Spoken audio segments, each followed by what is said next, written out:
Hello everyone, welcome to my channel. I'm Juan the Yarn Addict and I'd like to welcome you to another session of Coffee and Cake with Juan.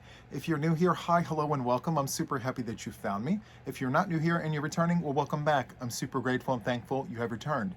These coffee and cake sessions are sessions where I can sit back, take all of my leftover yarns and create these yarn cakes. Scrap cakes, yarn cakes, tomato, it's all one and the same. All yarn is good yarn. So I am going to show you here one of my many bins of leftover scrap yarns from leftover projects and things. So I'm going to work through this to create cakes to make these. So this is a completed object from last year. This is my quarter panel blanket. So this blanket here took about 13 of these cakes that I create. And so I did one quarter panel at a time. I joined them together and then I went around the entire blanket using the modern granny. So yeah, this was from last year and it's pretty substantial by all accounts. It took about 2 months to do between all the other projects that I have. Now currently I'm doing a modern granny rectangle. I've shown this many times recently, but it bears worth repeating to show you guys yet again. And so all the leftover yarns get worked up just like this. So there is that. Now I do have tutorials on my channel for C2C as well as the modern granny and the rectangle. Feel free to check all that out.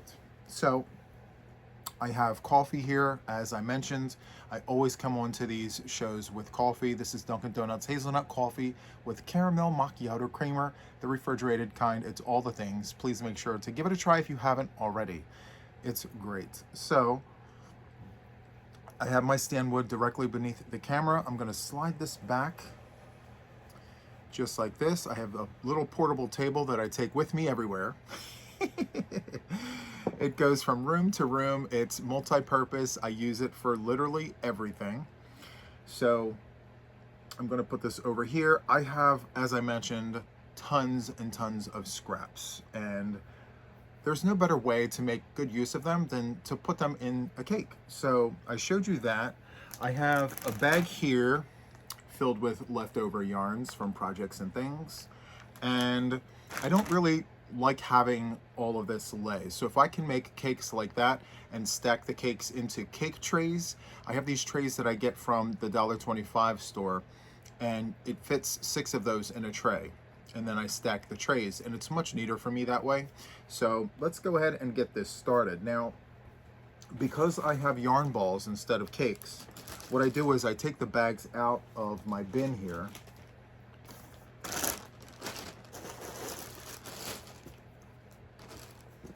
And this becomes my yarn bowl. Now I do have yarn bowls, but I don't actually know the sizes of these leftovers. They're all different sizes, and so this is universal. Regardless of how big your yarn ball is, it will fit in here. So then I feed it through the handle of the basket, just like that, and then I just sit it on the floor. So it does whatever it wants to do. Let me grab my scissors, and so there's that. So when I start my cakes, I always feed through the eye like that. I create my slip knot, just like that. I like to start every cake off with a slip knot because when you go to stack these into cake trays and things, when you go to grab it to work it, your slip knot's already started. You can just get right to work. It's super, super nice. And plus, you're able to find the center of your cake a lot faster when you have that slip knot there. So it sort of kind of makes sense. So let me just bring the arm up and feed it through just like that. Perfect. And let's take another sip of this coffee. And before I do that, how are all of you guys? I hope you guys are well. What are you guys working on? Are you guys making cakes too? Or maybe you're just watching me. I know a lot of you reach out to me and tell me, hey Juan, I love watching you make those scrap cakes because it's just very interesting to see you put all those colors together. I'm very haphazard when it comes to this. I really don't think about, color schematics and, I just, whatever looks good. I try to do light, dark, and if I'm not doing that, then try to do like warm, cold. There's a lot of methods to this, but there's no one specific rule that anyone should follow when you're making cakes, so it's fine. Okay, so I have this yarn here is Caron 1 pound in light violet. So let's go ahead and get this started. There we go. Now these Stanwood ball winders can be loud, but it's a different kind of loud. It's the gear here. So if you own a Stanwood, you know exactly what I'm talking about. And I tried putting different things on the gears to quiet the sound of everything, but unfortunately, it just doesn't work. So it's okay, I don't mind. As long as I don't go too crazy with the crank, it's not gonna be insanely loud, which is super, super nice. So from here, I'm gonna go to a cream. This is Caron 1 pound in cream. Now, when I make these cakes, I try to keep weight classes together. So I gather all of my DK weight yarns, put them to the side, all of my worsted weight yarns, put those in another pile. And then when I make my cakes, I make sure that I have all of the same weight of yarns together. And when I join my colors in a slip knot, because if I gift this to someone and they prefer to join in a different way, I allow them that freedom to do that. But for me, if I'm working this cake, when I approach this, I literally just take the slip knot out and then I knot it twice, because that's what works for me. So different strokes for different folks, and that is perfectly okay. Let me move the coffee out of the way. I don't want fibers in my cup of coffee. So anyway, as I mentioned, I try to do like lights and darks when I do my cakes, but sometimes that doesn't always work because of like what I have left. Again, there's no rhyme, no reason to this. So if you have to do two light colors together because that's all you have, then go for it. I say do whatever you have, because the point of it is to make good use of the yarn that you have left. So I don't believe in wasting yarn, even if you have like spaghetti knots and things like that and you just can't make heads or tails out of what you have. I always say it's good to make amigurumi stuffing out of those yarns that you just can't seem to get the knots out of. That way it has a permanent home. So I have a little bit of spaghetti situation happening here, but I think I can manage. Here it is. I kind of got through the knots before pressing play today, so I just want to make sure that it doesn't knot up again. So for these videos, usually I can put out maybe 5 cakes per video, as long as my yarn is situated and organized, which I have a very strong feeling we're good to go today. The last session that I had, excuse me, I didn't realize the yarn barf that existed in these bags, and I spent a nice portion of the time trying to figure out the knots. But I'm glad those moments are over. So for today's session, I have some balls, I have some cakes, like so, like this. I call these the fillers, but I really want to get through the balls here. But yeah, so there's that. Just enough gray to give it a coating. And I'm gonna hop over to this yarn right here. This is Big Twist in the colorway Watermelon. It's giving pink vibes, but I promise you, it's watermelon. I mentioned this many times, and I know for the pink lovers out there, they don't really care to hear this, but I'm not a huge fan of the pink. I think that we all have our favorite colors, and then we all have colors that we can tolerate. So for me, it's a color that I tolerate. I don't totally dislike it because Sasha, right here, is made with hot pink.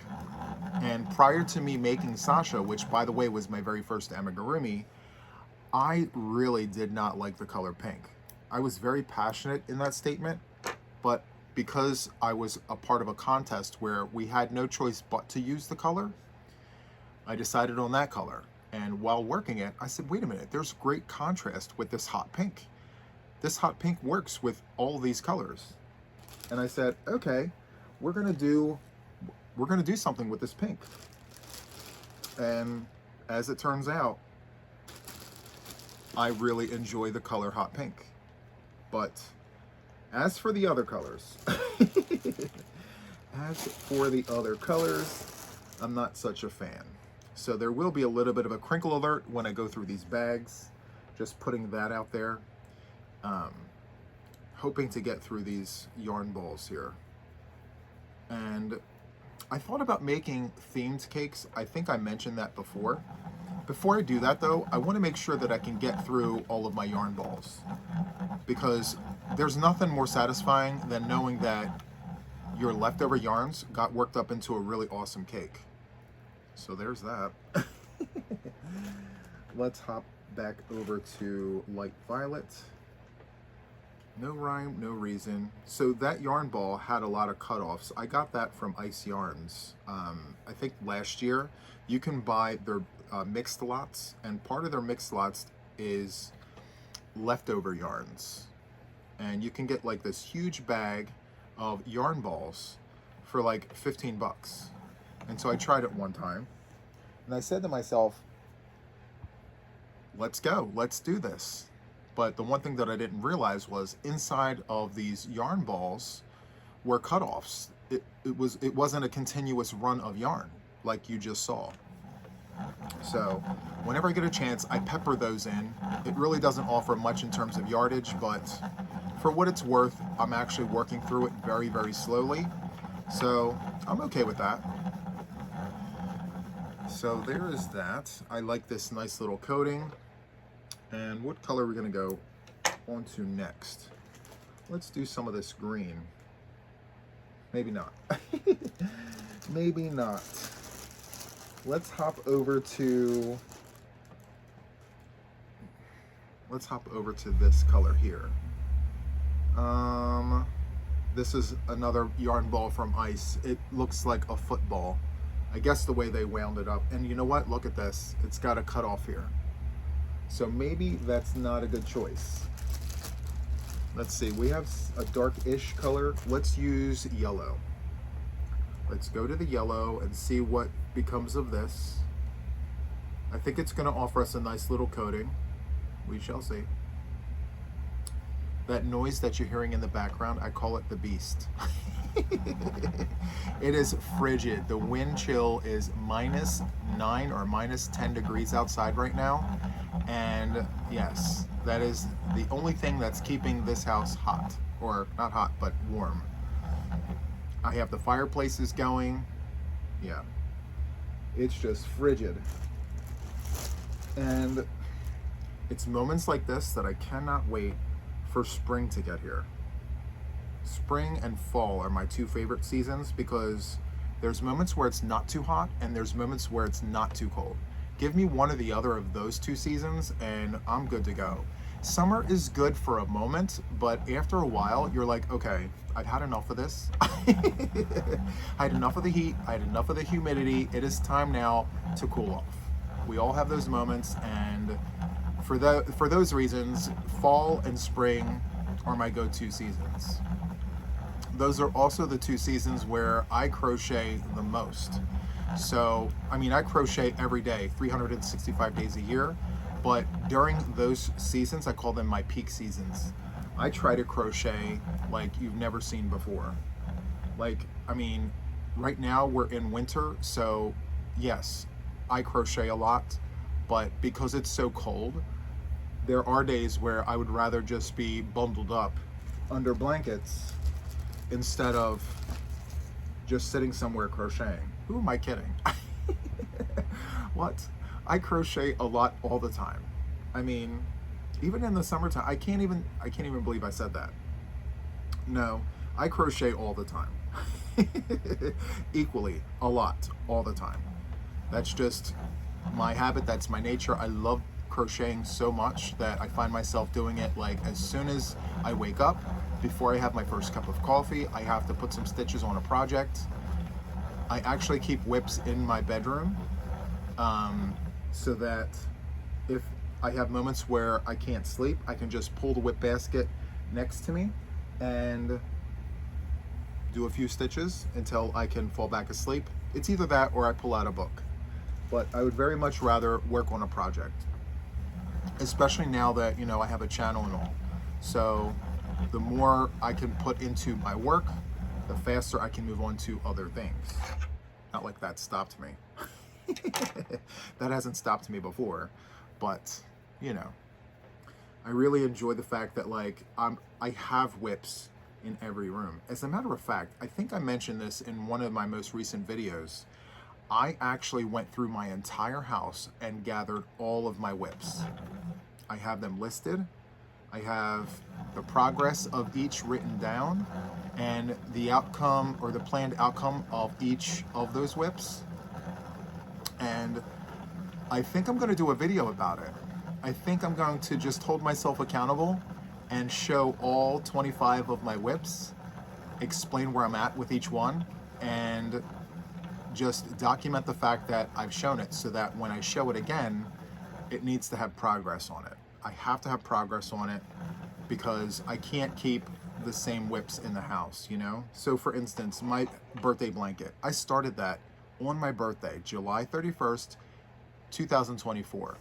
It is now February of 2025, and that blanket is still sitting on a pile with all of its yarn.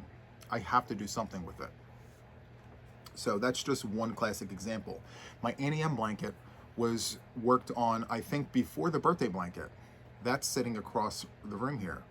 So I have tons and tons of things that I need to get off the hook so that I can continue creating and getting other things on the hook.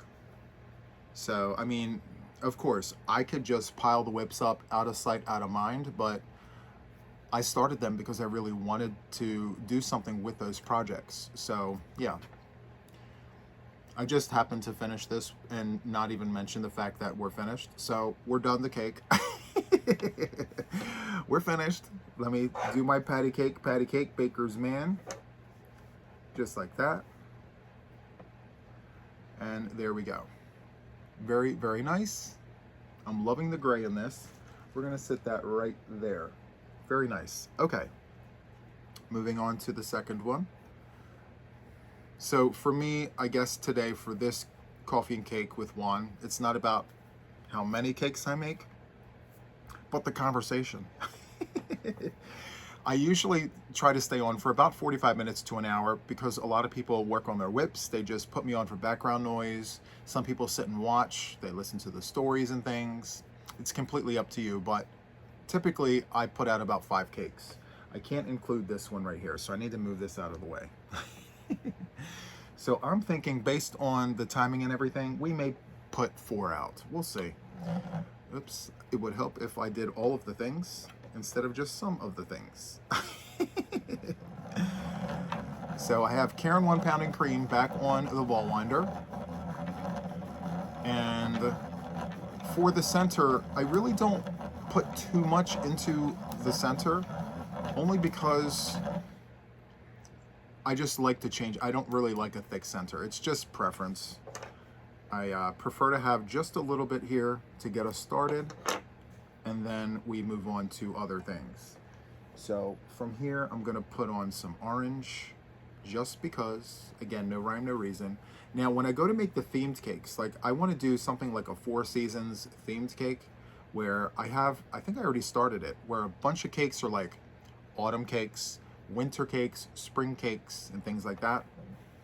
I think color choice will be essential, and I may have to pull out the color wheel and to just guide myself, because even though I know about color theory, it's always good to have the color wheel nearby so that if I have questions regarding, like, you know, primary colors, tertiary colors, to just remember, like, it's not always about what's exact opposite on that wheel. It may be like 1 or 2 off and it would still work. So yeah, when I go to do that, I'm probably gonna pull out the color wheel. So stay tuned for that. Yep, I'm almost finished the orange, so I might as well just put it all on here. And there it is. Okay, very, very good. Now, these cakes here, unfortunately, are a little disappointing because I thought that they weren't gonna cut off as quickly. So I'm just gonna sit these ice yarn cakes to the side. Let's move on to, not that one. Let's see. Do we have any good ones? I don't want to use that one either. Choices and choices. Let's see. You know what? Let's use this gray. Let's use the gray. Now, last time I did coffee and cakes with Juan, I pulled out skeins and I worked, you know, the blues and the purples. And I wound up putting out quite a bit in such a short period of time. And those cakes were made for a project, which, by the way, I have not started because I'm trying to not start any whips. Not yet, anyway.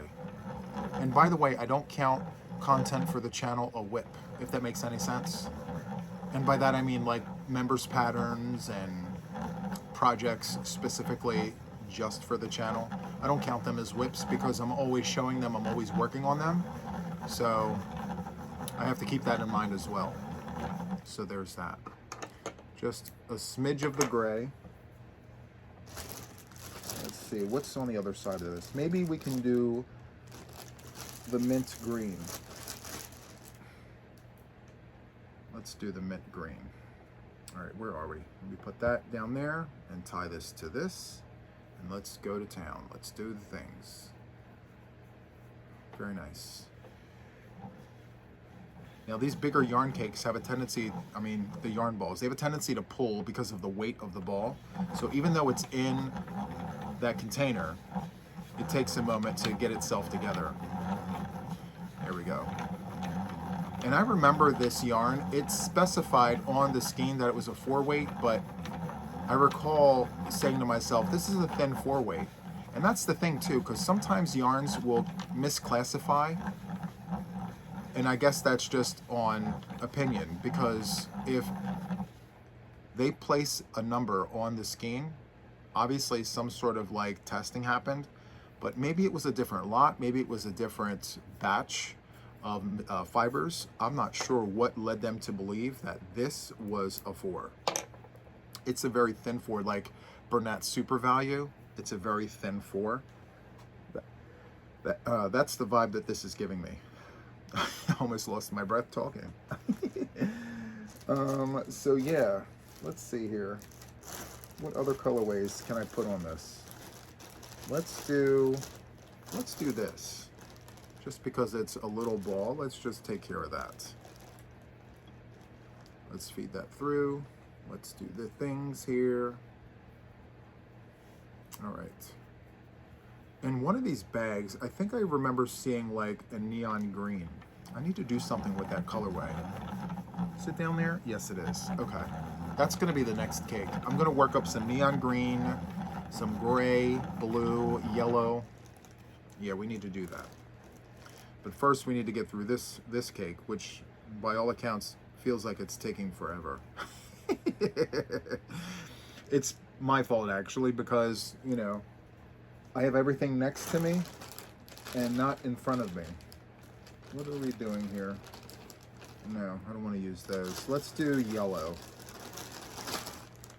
I have these little ones here. I forgot about these.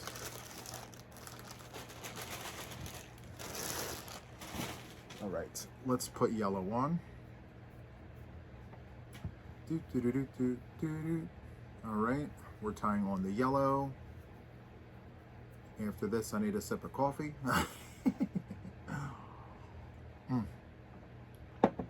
How much is too much coffee? I don't know. I will tell you, on a good day, I drink about a pot of coffee a day. On a good day. On a bad day, probably a little more than a pot, maybe a pot and a half of coffee. Especially because I work long hours at the day job, and then I come home and I do this. So if I'm tired, I will put on extra coffee, which is super nice because all you need to do is put an extra scoop in.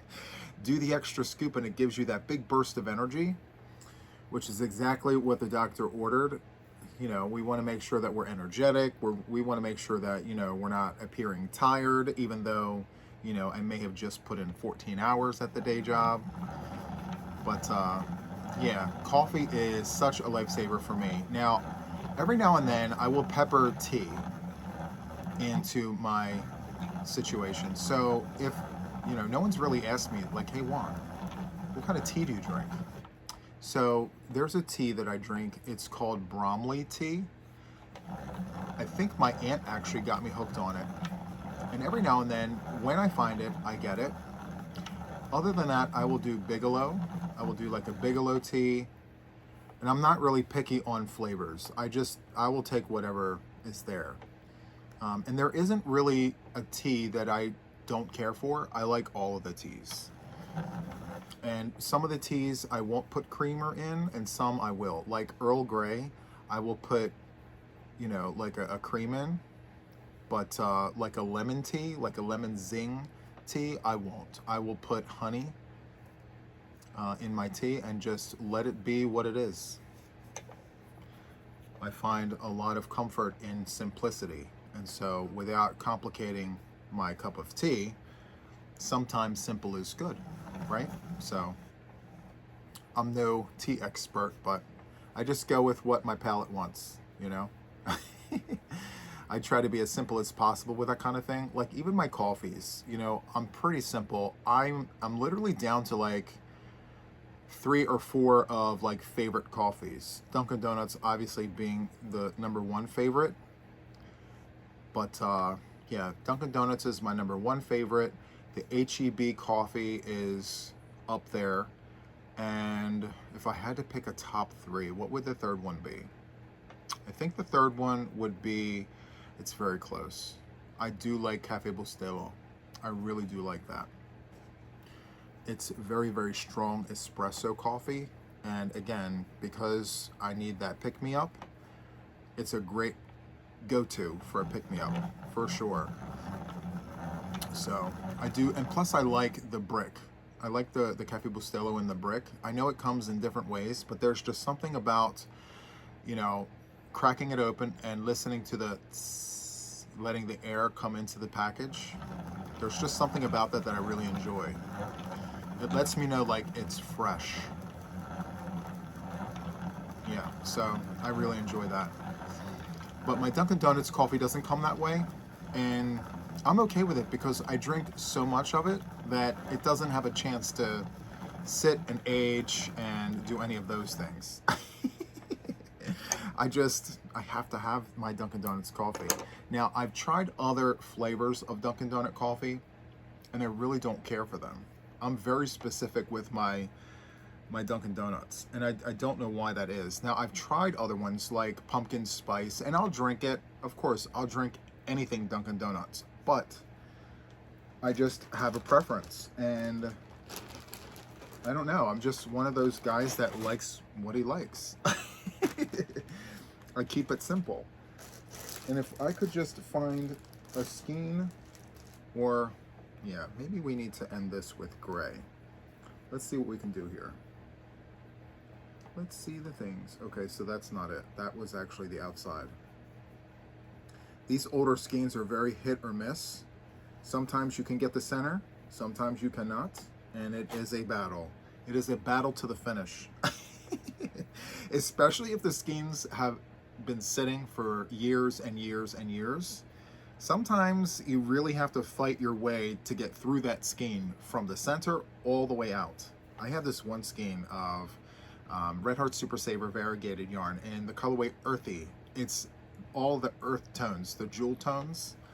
I had this one skein that I got from Etsy. Was it Etsy or eBay? I think eBay. And I got it home and I started to cake it up because I wanted to make something with it, and it was all kinds of trouble. I went inside, I pulled out very gently, and right behind it was this monstrous knot that I just fought with for like an hour. And it was so bad that I had to sit it down and come back to it, sit it down, come back to it. It was too much for me. But it turned out to be like a 3-day project. I got it though. And boy, was it something. All right, so let's cut that off. This is the end of this cake. I have no idea behind the thought process of the color choices, but as I mentioned, it is part of the process. Let's just make it for what it is, right? Let's pull this off. Let's do our patty cake, patty cake. This just kind of flattens everything. Well, that's nice, right? That's nice. So cake number 2. All right, let's move on to this. I'm very excited about this one here. It's technically, I could use this for a project. I have enough on here, but I thought to myself, wouldn't these cakes look awesome with some pop of color? So yes, here we go. And as it turned out, I was actually in the middle of playing with a peekaboo chevron. Let me just yank that out. We're not going to waste a single bit of this yarn because all yarn is good yarn. So we're going to do that, and then I need some contrast. So we have green gecko. Is that green gecko? What is this? Yes, it's green gecko. Wow. Okay, yes, green gecko. Let's see. What do I have for contrast? I have more gray. We love a good gray, so we have that. Let me go ahead and snip that. Perfect. I have some peach. This is soft peach. It is a vintage solid yarn. So we're gonna put that onto it. I'm already seeing a great color scheme here. So I have watermelon, cream, peach, green gecko, gray. Now we need a dark color to throw it all together. And I have a feeling that blue, yeah, blue is probably going to be the color. The question now becomes, do I want a navy blue or a royal blue? And something is telling me to go royal blue, so I'm gonna go ahead and do that. Let me just grab this. And here we go, perfect. Okay, so let's start this cake off with the royal blue.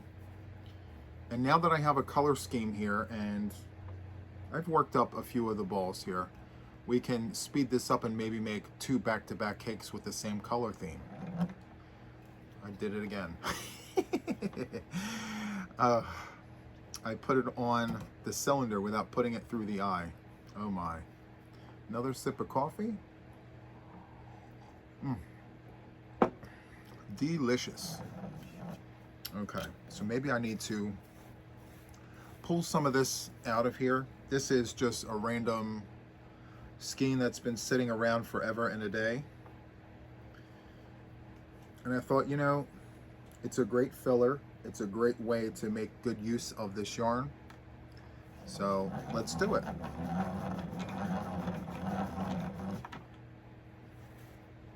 All right, so there we have it.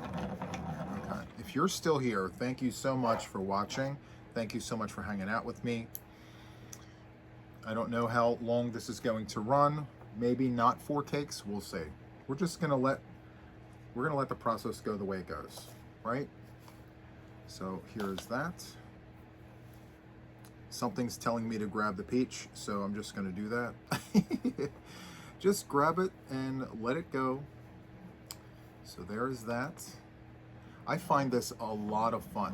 These cakes, I mean, I've already told you like why and things, but to do it in the squirrel's nest, it just brings me so much peace to do it here. You know, I could be doing this literally anywhere else in the house, but there's just something about doing it in here that just makes it even more my happy place. It is not like the neatest, most pristine place, but it's a very comfortable place for me to be. And I've gotten a few messages asking like, you know, why? And it's okay to ask why, I don't mind it at all. But yeah, I really enjoy this whole relaxed atmosphere where it's not like pristine and perfect. Now, I do have that appearance sometimes in the studio, you know, when it's all nice and clean and pristine. I do have it, but I do like this too. Just super cool, calm, collected, relaxed. There's just something comforting about it to me. And it brings me joy. And for any other reason, like, you know, we do these things because it brings us joy. So yes, that's why you see what you see and how you see it. The other question that I get is, how come you don't like super edit your videos? Like, if you notice some videos you watch out there, there are these cuts in between sentences. and phrases and things, I don't do that. And I get asked why I don't do that. Because I feel like in our day and age, it's all about just being authentically yourself the way you come across on the camera. So if you misspeak, if you have these imperfections, then that just comes with your charm. That's just how I feel about it, and it's worked for me so far. I mean, I'm sure I could edit my videos and do all the things, and maybe someday I'll do that. But right now, I'm in a place where I really just enjoy doing it like this. I come to you as I am, and take me or leave me, and that's just how it is. So yeah, to those who have asked, I don't edit my videos because I try to bring me as I am. And the only time where I really try to practice being like verbally perfect and perfectly enunciating my words and all the things is my podcasts, because I just like to have that structure for that show. It was something that I've always wanted to do. I wanted to be like a podcaster where I had finished objects and I had whips and I had things to show and things to talk about, which by all accounts, I have that. And now that I have it, I try to be as perfect as I can with it. And I know I'm not perfect with it, so it's a process. But, it's a work in progress. And for that, I say, okay, I'm still not going to edit it, but I'm going to try my best to make sure that I don't use to make sure that like my words come across clear, concise, and to the point. Even though sometimes I do get long-winded, I know. It's part of the charm, right? So I have green gecko on here right now. Super, super nice. I love the brightness of it all.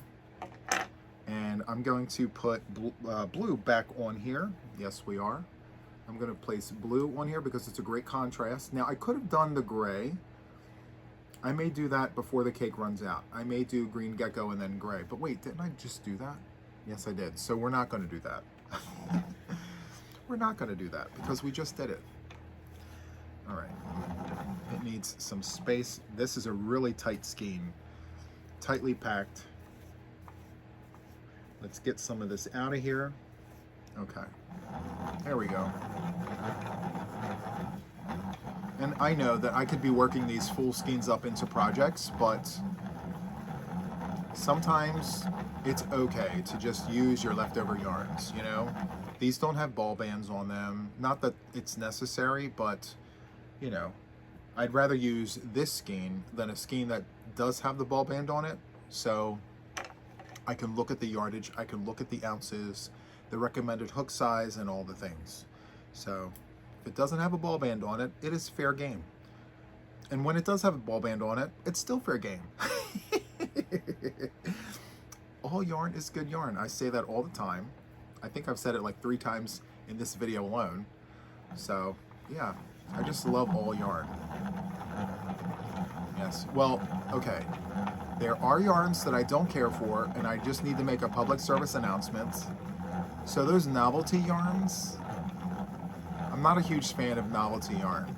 And although I will work with it when absolutely necessary, I don't really celebrate that fact. I don't celebrate the fact that like we have eyelash yarn and I can't see my stitches and I'm fearful for frogging.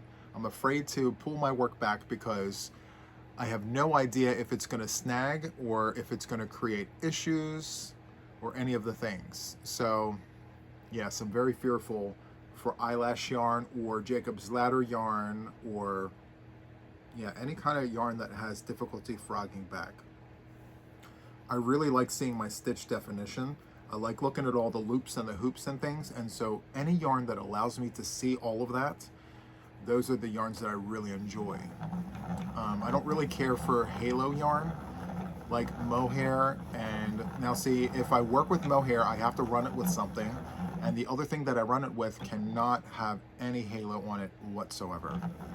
It's just a preference. I don't know why that is, but I've always been that way, and I love that for me. I love that for us too, I think too, because I'm here doing a channel, when I'm explaining something or when I'm showing stitches, it's always nice to be able to show what you're talking about. And if you have yarn that's covering up your stitches or it's just unclear, it makes it very difficult to explain to someone who may be new to the craft what you're talking about, you know? And I think it stems from that. I think it keeps me from like exploring all of those yarns, because, you know, what's the point in spending time making something to then show it to your audience to then only be asked, what did you do? Because I can't see what you're talking about. I think that's where it stems from. But I don't know.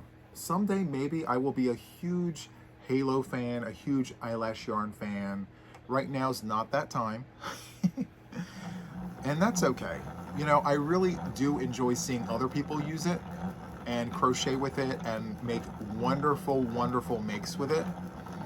I get a lot of joy out of watching others with that yarn. So there's that. And okay, we're almost at the end here. I'm trying to debate as to whether or not yes, I want to do it anyway. I wasn't sure if I was going to put the watermelon on, but yes, we're going to put a layer of watermelon on here just because. There we go. Are we caught? Let's see. Let's get uncaught. Let me see here. Yes, we were caught there for a second, but there we go. We are situated. We are fixed. All is good. You know, for once, I have not paid any attention to the camera and the cake. I usually stare at the cake while I make these, but I didn't look at the camera. Now, what is even happening here? What is happening? Everything's going haywire all of a sudden. It's a sign. I take that as a sign. Let me go ahead and get this unsituated here. You have to read the room. Like, is this cake not wanting the watermelon on it? What are you telling me, cake? Talk to me. Talk to me. Let's see. Okay, so what I'm gonna do is just wrap this around and finish this cake, because I feel like the more I fuss with it, the more it's just going to get knotted up in things. So let's just do that. Perfect. Okay. Let's slide this off. Patty cake. Patty cake. And there's the cake.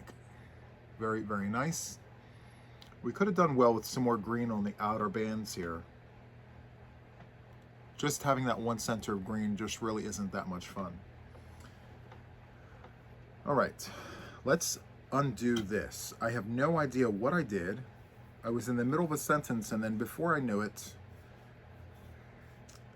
all haywire broke loose. Okay. Another sip of coffee, and I'm gonna go for the gusto. I am going to make one final cake with you guys. I mean, it's not 5 or 6 cakes, but 4 is good when you have good conversation, right? I mean, at least that's what I think. All right, so let's go ahead and make this slip knot. Let's feed the eye. Let's put it on the cylinder. Let's get it on there. There we go. And then let's feed it that way. Perfect. Let's go to town. Maybe not. We're tangled and all the things. Come on. This is what I try to avoid like the plague. These knots, these random knots that just happen for no reason. They just come about uninvited. We don't invite the knots. We don't know where it comes from or why it comes the way it does. But yeah, let me just move it this way. Okay, so that's enough of that one. From here, let's put some green gecko on here. I'm gonna pepper the green throughout this time and not just, you know, in the middle. I'm gonna put some on the outer bands as well. So, yeah. For some reason, these gears, I mean, there's no reason why they have to be so loud, but they are, and I don't know why. I don't know. The more I think about it, the more I like question the logistics behind why the gears turn the way they do, and I'm now not making cakes. So I think it's important to stay focused, even when you don't want to. Let's do that, and then let's do this. Let's go ahead and do the things. All right. I'm putting gray on here. It's great contrast. And you know what else I could do? I could put blue right on after the gray. I think that would do well.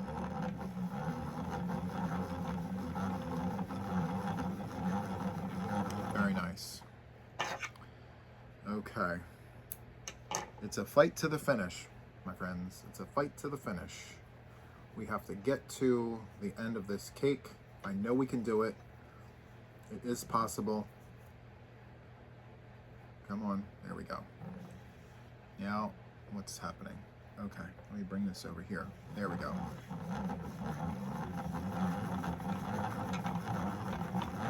So that blue fought with us for quite a while before it was like starting to do what we needed it to do.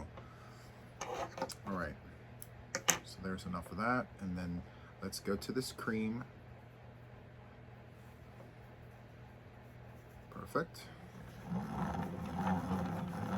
So good, this cream. Caron 1 Pound is such good yarn. I just wish they had newer colors. I mean, why can't we have Caron 1 Pound in green gecko? You know, or highlighter yellow, or safety orange. How awesome would that be to have Caron 1 Pound in those wonderful colors? Oh my, you couldn't keep me away from them as it is. It would be all I talk about. For those of you guys who are new to my channel, I do have a Caron 1 Pound wall. It's in the other room. I love it. I only get it when it's like on this incredible sale where it's like $6 for 1 pound of yarn. And when I catch that sale, I get a handful of them and I add to the collection. The only downfall to it is there aren't that many colors once you have them all, you know? You just look for what you have the least amount of and then you grab more of that. But I look at it like this. Caron 1 Pound is now anywhere between $11.99 and $13.99 for one. And when you can catch it on a sale for $6, it only makes sense. You need to take advantage of that sale. And I just let go of the tension and it caused chaos. I need to pay attention. Keep the tension, pay attention. Pay attention to the tension. I'm gonna put green gecko back on here.